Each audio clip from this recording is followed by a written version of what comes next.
စိတ်ဆင်းရဲကြတယ်စိတ်တွေပူလောင်ကြတယ်ပင်ပန်းကြတယ်ဆိုတာကိုယ့်ရဲ့စိတ်ကိုနီးမှန်လမ်းမှမဆုံးမနိုင်ကြလို့စိတ်တွေဘာကြောင့်ဆင်းရဲတာတော့စိတ်တွေဘာကြောင့်ပင်ပန်းတာတော့ကိုယ့်ရဲ့စိတ်ကနီးမှန်လမ်းမှမဆုံးမနိုင်တဲ့အခါမှာကြမ်းတမ်းမှုရိုင်းဆိုင်မှုတွေဖြစ်နေလို့ဒီစိတ်ကဆင်းရဲတာတော့စိတ်ရိုင်းနေစိတ်တွေကြမ်းနေဆိုတာဘာပြောတာတော့ရွှဲမဲ့မှုຢာကနဲ့တကွာဖြစ်တဲ့စိတ်မကျေနပ်မှုဒေါသနဲ့တကွာဖြစ်တဲ့စိတ်အမှန်တရားကိုမသိမှုမောဟနဲ့တကွာဖြစ်တဲ့စိတ်ဒီစိတ်တွေကိုဒါရိုင်းဆိုင်နေကြမ်းတမ်းနေလို့ပြောတယ်အလိုရမဲ့တွေတိတ်ကြီးလာရင်စိတ်ကရိုင်းနေပေါ့နော်မကျေနပ်မှုဒေါသတွေကြီးလာပြီဆိုရင်စိတ်ကရိုင်းနေမာနတွေမနာလိုမှုတွေဝန်တိုမှုတွေဒါတွေဖြစ်လာလို့ရှိရင်ဘုန်းတို့စိတ်ရိုင်းဆိုင်သွားတယ်ဆိုတာ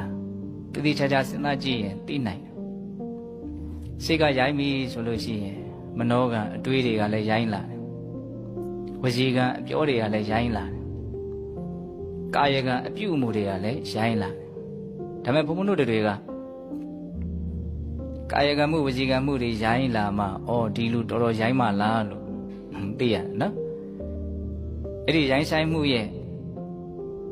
နောက်ွယ်ကနေကြိုးကန်ပြီးတော့အဓိကအကြောင်းတရားကြီးအဖြစ်နဲ့နော်ဖန်တီးနေတဲ့စိတ်ရဲ့ရိုင်းဆိုင်မှုမမြင်ဘူးဟုတ်လားတကယ်တမ်းကအဲ့ဒီစိတ်တွေရိုင်းနေလို့ဘုန်းတို့ရဲ့စိတ်ကမချမ်းသာအဲ့ဒါကိုနီးမှန်လမ်းမှာဘုန်းတို့တွေကလူချင်းမမောစရာအာယုန်နဲ့တွေ့တဲ့အခါမှာကိုယ့်ရဲ့စိတ်ကိုຢာကားမဖြစ်အောင်ဆုံးမမယ်ဟုတ်လားမကျေနပ်စရာအာယုန်နဲ့တွေ့တဲ့အခါမှာကိုယ့်ရဲ့စိတ်ကိုဒေါသမဖြစ်အောင်ဆုံးမမယ်မေတ္တာဖြစ်အောင်နော်ဘလို့အာယုန်နဲ့ပဲတွေ့အမှန်တရားကိုသိအောင်မြင်အောင်ငါကြိုးစားမယ်ဟဲ့ဒါစိတ်ကိုဆုံးမအဲ့လိုမျိုးအလောဘဓာတ်တွေအဒေါသဆိုတဲ့မေတ္တာဓာတ်တွေအမောဟဆိုတဲ့ပညာဓာတ်တွေဘုန်းတို့တဏ္ဍာမှာ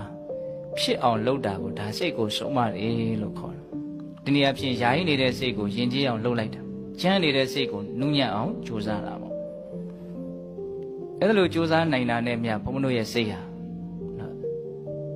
တဖြည်းဖြည်းနဲ့ဆင်းရဲဒုက္ခနေပါပြီးတော့ချမ်းသာမှုရတယ်ဒါမြတ်စွာဘုရားကအတိအလင်းစိတ်ကိုဆုံးမနိုင်လို့ရှိရင်ချမ်းသာမယ်လို့ဟောထားတယ်ဘုန်းတို့ဓမ္မပဒပါဠိတော်စိတ္တဝတ္ထဲမှာဒုံနိဂဟတလဟုနောယထကာမနိပါတိနောစိတ္တတဓမ္မထောတာတုစိတ်တံတန်တံဒုက္ခဝဟနော်တချို့ဒီကဒါလေးရလိမ့်မယ်နော်ဒုံနိဂဟတနှိမ်နှင်းမှုရခဲရင်သောလဟုနောအလွန်မြန်ဆန်သောသဘောရှိသောယထကာမနိပါတိနောအလိုရှိရာအာယုန်တို့သို့ကြာရောက်ခြင်းတိုင်းကြာရောက်တတ်တဲ့သဘောရှိသောစိတ်ရဲ့သဘောလေးကိုမြတ်စွာဘုရား၃မျိုးပြောတယ်စိတ်ဆိုတာ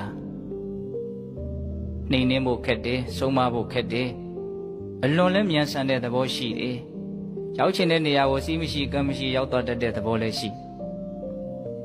နှိမ်နှင်းဖို့ခက်လွန်းလို့ဒီစိတ်ကိုမနှိမ်နှင်းမဲနဲ့ပြစ်ထားမယ်ဆိုရင်တော့သူကကောင်းနိုင်ပေါ်ရမရှိခက်ခဲပေမဲ့လို့အဲ့ဒါကိုငါမဖြစ်အောင်ဒီစိတ်ကိုဆုံးမမယ်ယဉ်ကျေးအောင်လုပ်မယ်ဆိုပြီးတော့ကိုယ့်ရဲ့စိတ်ကိုနိမလမ်းမှာဆုံးမနိုင်မယ်ဆိုလို့ရှိရင်တော့အဲ့ဒါအလွန်ကောင်းတယ်တဲ့စိတ်တတဓမ္မထောတာတုနော်စိတ်ကိုဆုံးမခြင်းဟာကောင်းတယ်ဘာဖြစ်လို့တော့စိတ်တန်တန်ဒုက္ခဝဟ